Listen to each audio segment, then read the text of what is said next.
Je parle pas fort parce que la salle de bain résonne beaucoup. En 24 heures, il s'en est passé des choses. On était surtout très claqués. On n'a pas réussi à dormir du vol. Ils avaient mis le climat à fond. Il avait vraiment très froid. Heureusement qu'on avait une couverture et un oreiller. Mais bon, ça n'a pas changé grand chose. Et je n'ai plus de batterie. Bon. On a du coup loué une voiture comme je vous l'ai dit et puis après il a fallu faire quelques courses et puis aller manger et donc du coup on a décidé d'aller dans un resto très local de l'île Maurice, McDo, qui soit dit en passant était vraiment dégueulasse.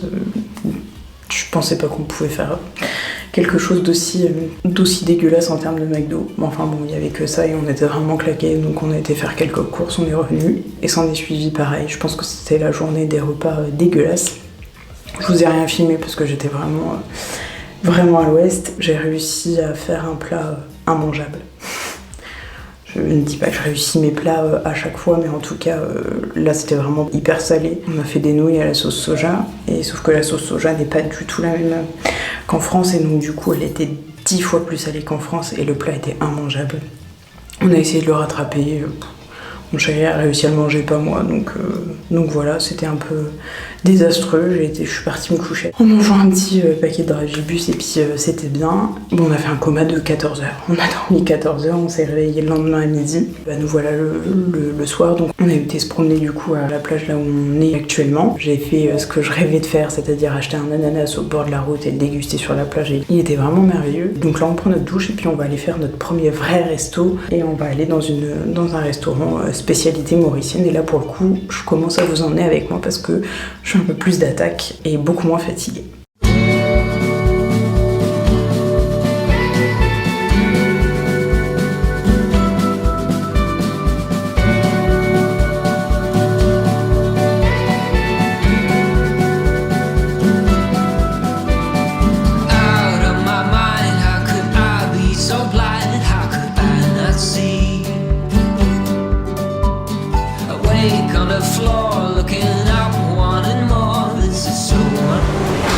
On vient d'arriver à Port-Louis et on avait un petit peu faim. On a fait un petit peu le tour et je me suis arrêtée sur une spécialité créole a priori. Ça fait un peu asiatique, je vous dirai un peu ce qu'il en est. En tout cas, j'ai bien faim, j'attends mon chéri qui lui prend un kebab. On n'avait pas du tout les mêmes envies, donc du coup on prend chacun notre truc. Et pour le moment, on n'a pas été déçus à part avec le McDo, mais bon. En tout cas, c'est très varié, très diversifié et ça donne très envie de goûter à tout ça.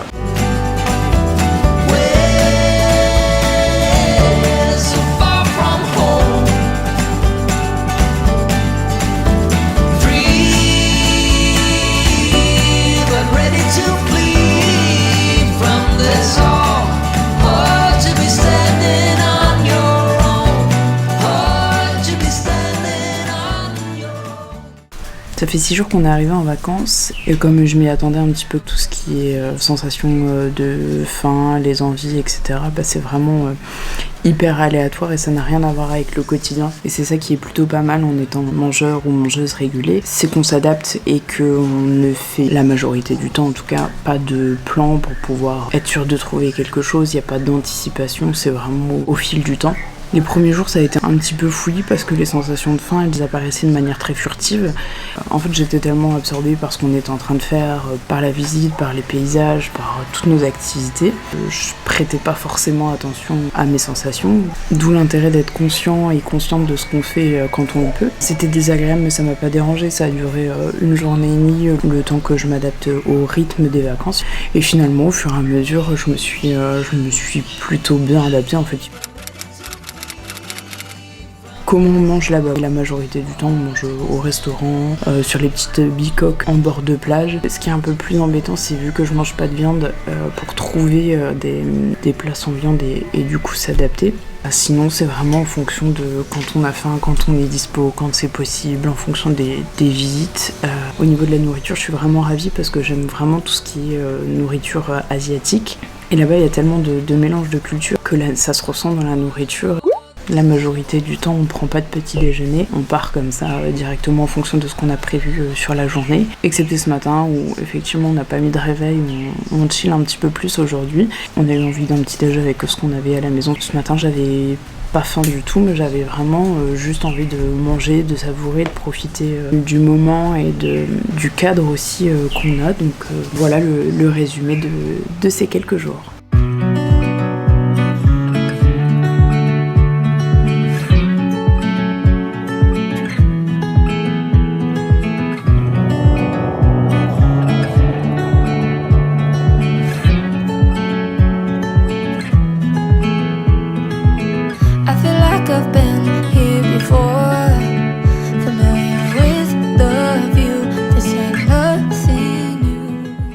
Ça va faire 10 jours qu'on est arrivé. Je peux vous dire que la nourriture française me manque. En fait, peu importe où on va, c'est principalement toujours la même chose. Et c'est surtout qu'il y a très peu de légumes. Et j'en peux plus. Ça, c'est beaucoup de nourriture frite, beaucoup de choses similaires. Donc en fait, on commence un peu à se lasser. Sur les moments où on trouve quelque chose qui nous plaît, c'est plus disponible.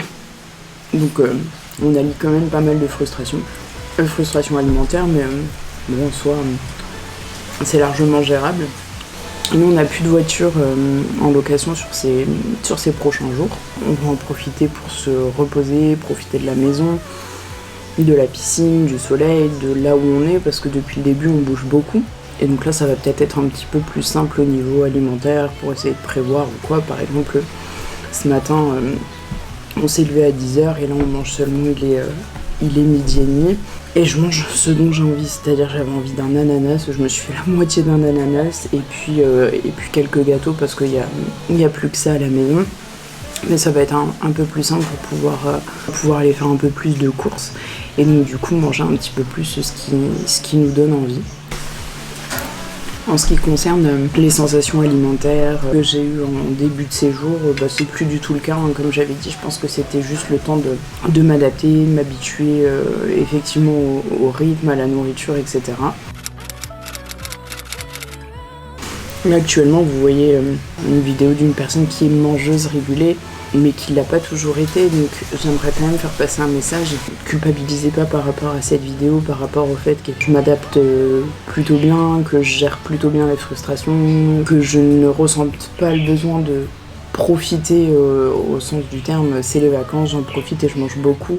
Ça n'a pas toujours été le cas, j'ai souvent, voire même la majorité du temps, en tout cas depuis l'adolescence, j'ai toujours fonctionné comme ça, j'ai toujours fonctionné sur les vacances on en profite et on s'en fout. Et c'était désagréable et c'était le seul fonctionnement que je connaissais. À l'heure actuelle c'est plus le cas, mais ça s'est pas fait en un claquement de doigts, c'est pas une baguette magique. Ça a nécessité quand même 2 ans et demi d'expérience, d'introspection. Donc s'il vous plaît, si vous regardez cette vidéo en vous disant ouais mais moi j'y arrive pas, faites-vous confiance, laissez-vous le temps. Et surtout, si vous en ressentez le besoin, faites-vous aider. Retrouvez une relation apaisée à l'alimentation, ça se fait pas en 2 jours. Et c'est normal que vous vous sentiez perdu et c'est normal que ce soit compliqué pour vous à l'heure actuelle. Donc n'hésitez pas soit à vous faire aider, soit à juste prendre du recul par rapport à la vidéo que je propose. N'oubliez pas que je suis passée par des périodes très compliquées et même en vacances.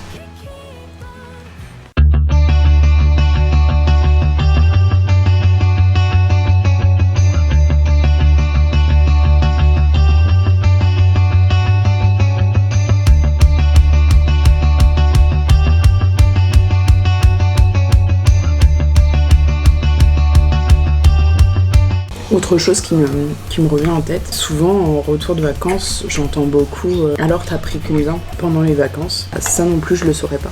Ça aussi c'était un réflexe que j'avais, c'était de me peser avant les vacances et puis de revenir de vacances et de voir les dégâts, voir combien j'avais pris justement en profitant. Ça non plus c'est plus du tout un réflexe, j'ai plus de balance chez moi, j'y vois plus d'intérêt.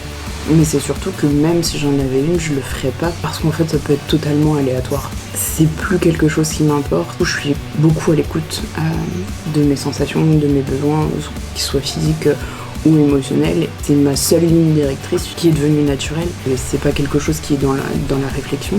Et le point n'est plus important, il n'est plus quelque chose qui m'intéresse. C'est un petit peu comme si je vous demandais est-ce que ça vous intéresse de connaître votre température tous les jours, votre tension tous les jours, votre glycémie tous les jours, à moins qu'il y ait une pathologie bien évidemment, mais Normalement ça vous intéresse pas. Normalement on s'en fout, ça se régule tout seul. C'est exactement la même chose pour le poids. C'est une information. J'ai aucun souci avec le fait de devoir me peser par exemple chez le médecin. Ça a plus de répercussions sur moi, mais j'y vois plus l'intérêt. Ça aussi c'est pareil, c'est quelque chose qui a grandement changé. Quand je fais un petit peu le comparo de mes anciennes vacances à aujourd'hui, je me rends compte que tous les réflexes que j'avais avant, ils sont plus là. Regarder un petit peu dans le rétro, ça fait du bien. Je le dis souvent à mes patients lors des accompagnements, de pas oublier de regarder d'où on vient. Et je me rends compte que je le fais pas moi-même. Alors effectivement, le parcours est beaucoup plus long. Ça fait déjà des années que je suis mangeuse régulée, mais faire cette rétrospective en vidéo, ça m'aide justement à moi le faire et à me dire ouais, profites-en parce que ça n'a pas toujours été comme ça a été compliqué, il y a eu des périodes qui ont été très dures à expérimenter et à l'heure actuelle, tu peux passer des vacances sans penser à ton alimentation, sans penser à ton poids, tu y penses naturellement au moment où tu as des besoins. Là, le fait d'en prendre conscience, c'est ouais, j'ai de la chance. Comme j'ai de la chance d'avoir une relation apaisée à la nourriture et une relation apaisée à mon corps. Cette vidéo, je pense qu'elle sera tout aussi utile pour vous que pour moi. J'espère qu'elle vous sera utile du moins. En tout cas, moi, ça me fait du bien de pouvoir faire ce petit retour en arrière, de pas considérer les choses comme acquises.